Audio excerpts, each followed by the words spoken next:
So welcome to my YouTube channel नैन C classes में। दोस्तों आज हम बात करने वाले हैं प्रोजेक्ट वर्क के तहत तैयारी उड़ान की जैक बोर्ड के क्लास 12th विषय अर्थशास्त्र और 8 सवालों के लिए, जो कल हमारा एग्जाम होने वाला है क्लास 12th का 20 फरवरी को।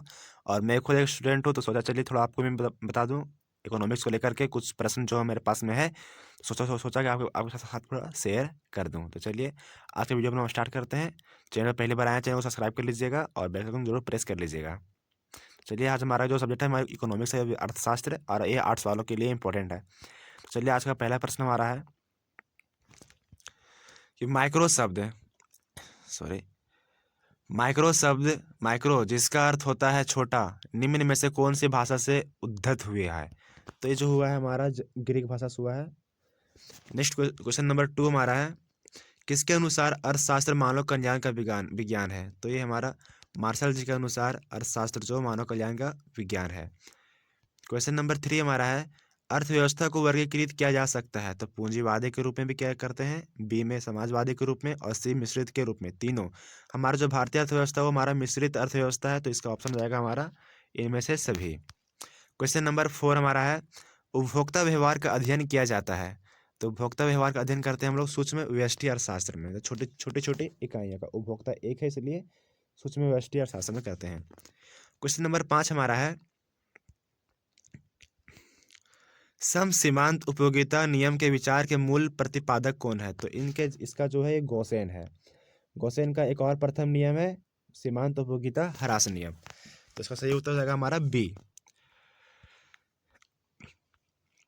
क्वेश्चन नंबर 6 हमारा है कि उपयोगिता की माप की जा सकती है। तो उपयोगिता के जो ओरिजिनल माप करते हैं हम लोग यूटिलस में करते हैं, लेकिन यहाँ पे ऑप्शन में कहीं भी हमारा यूटिलस नहीं दिया हुआ है, इसलिए हमारा हो जाएगा मुद्रा के द्वारा। तो हम लोग उपयोगिता के माप करते हैं मुद्रा के द्वारा, ये मार्शल जी ने भी कहा था। क्वेश्चन नंबर 7, जब सीमांत उपयोगिता ऋणात्मक होती है तब कुल उपयोगिता अधिक सॉरी जब सीमांत उपयोगिता ऋणात्मक होती है, मतलब ये हमारा ग्राफ है, ये हमारा टीयू है और ये हमारा एमयू है। तो जब ये ऋणात्मक होता है तो हमारा कुल उपयोगिता क्या होता है, घटने लगती है। हाँ, इसका आंसर हो जाएगा हमारा, एक मिनट, मुद्रा की उपयोगिता की माप की जा सकती है तो मुद्रा के द्वारा ही हमने कर लिया था। क्वेश्चन नंबर 7 हमारा है कि जब सीमांत उपयोगिता ऋणात्मक होती है तब कुल उपयोगिता क्या होती है। तो ये घटने लगती है,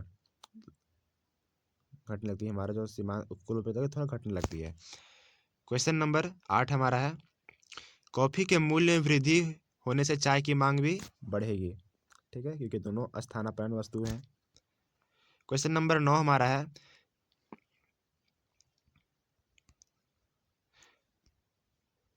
किस प्रकार की वस्तु का मांग बेलोचदार होता है।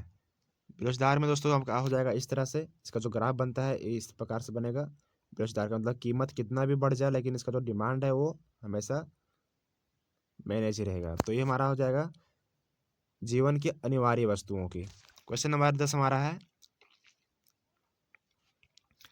मांग को प्रभावित करने वाले तत्व निम्न में से कौन है। तो कीमत भी है हमारा, ए सही है। आय में परिवर्तन दूसरा भी सही है। तीसरा उपभोक्ता में रुचि, ये सभी मतलब इनमें से सभी ये हमारा सही उत्तर जाएगा। क्वेश्चन नंबर 11 हमारा है कि कृषि में मुख्यतः लागू होता है। कृषि में मुख्यतः क्या लागू होता है, तो उत्पत्ति ह्रास नियम। क्योंकि हम लोग कृषि जब करते हैं तो उसमें कुछ मशीनें होती है जो जिनकी कुछ टूट फूट भी हो जाती है, तो उसमें जो खर्च होता है वो ह्रास उसमें होने लगता है। क्वेश्चन नंबर 12 हमारा है कि निम्नलिखित में से कौन सा सही है। तो टीसी बराबर जो होता है टीबीसी प्लस टीएफसी होता है, ये तो हमारा गलत हो जाएगा। टीसी बराबर टीएफसी टीवीसी गुना टीएफसी, ये भी हमारा गलत हो जाएगा।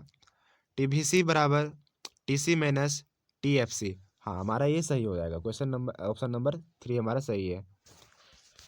इसका एक इस फॉर्मूला होता है कि TC is equal to T V C plus T F सी।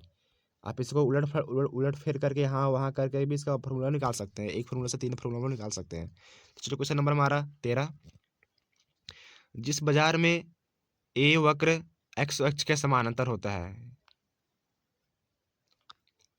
तो ये हमारा ये जो होता है ए आर वक्र जो एक्स अक्ष के समांतर होता है, मतलब इस प्रकार से ए वाई एक्स, तो ये जो हमारा वक्र होता है ये एक्स अक्ष के समांतर होता है। तो किस बाजार में होता है, तो ये पूर्ण प्रतियोगिता में होता है हमारा। तो हमारा ऑप्शन नंबर हो जाएगा ए। क्वेश्चन नंबर 14, एकाधिकार की विशेषता है, तो फर्मों या विक्रेताओं की संख्या अधिक नहीं, इसमें जो होता है ये हमारा पूर्ण प्रतियोगिता में होता है, इसमें क्रेता और विक्रेता की संख्या अधिक होती है।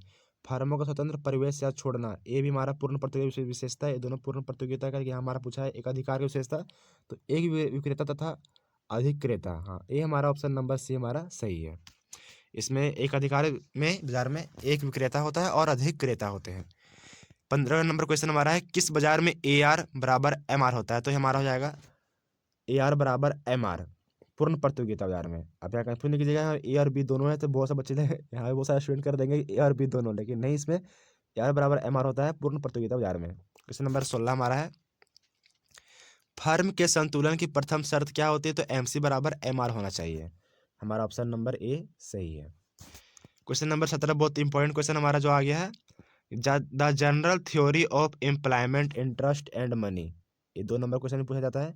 नामक पुस्तक के लेखक कौन है, तो JM Keynes, John Maynard Keynes. Question number 18 हमारा है कि अर्थशास्त्र में व्यष्टि और समष्टि का प्रयोग सर्वप्रथम किस अर्थशास्त्री ने किया था, तो जो हमारा अर्थशास्त्र है इसको 2 भागों में बांटा था किसने, तो रेगनर फ्रिश ने बांटा था। ऑप्शन नंबर हमारा सी सही उत्तर जाएगा। दोस्तों हमारा क्वेश्चन नंबर 19 हमारा है कि निम्नांकित में कौन सही है, तो हमारा जो सही है हमारा आंसर इसका हो जाएगा क्वेश्चन ऑप्शन नंबर 3 सी, NNP बराबर GNP माइनस डिप्रेसिएशन गिरावट। क्वेश्चन नंबर 12 हमारा है, शुद्ध घरेलू उत्पादन NDP कुल घरेलू उत्पादन से NDP जो होता है वो कम होता है।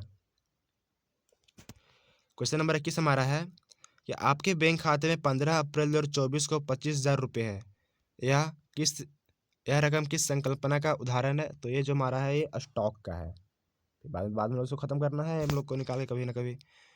एक और जो क्वेश्चन नंबर 22 बहुत इंपॉर्टेंट क्वेश्चन है कि मुद्रा वह है जो मुद्रा का कार्य करती है, परिभाषा किसने दिया, तो ये हर्टल विदर्सन ने दिया था। ATM का पूर्ण रूप क्या है, बहुत इंपॉर्टेंट बहुत इजी क्वेश्चन है, automated teller machine, option number C. Question number 24 हमारा है Bharat reserve bank of India मतलब RBI, इसकी स्थापना कब हुई, तो 1935 में हुई थी, 1 अप्रैल 1935 को। क्वेश्चन नंबर 25 हमारा है कि भारत में 1 रुपये का नोट जारी करता है, जिससे बहुत से कंफ्यूज रहते हैं कि नहीं RBI करता है, बट RBI नहीं करता है, ये भारत सरकार का वित्त मंत्रालय करता है।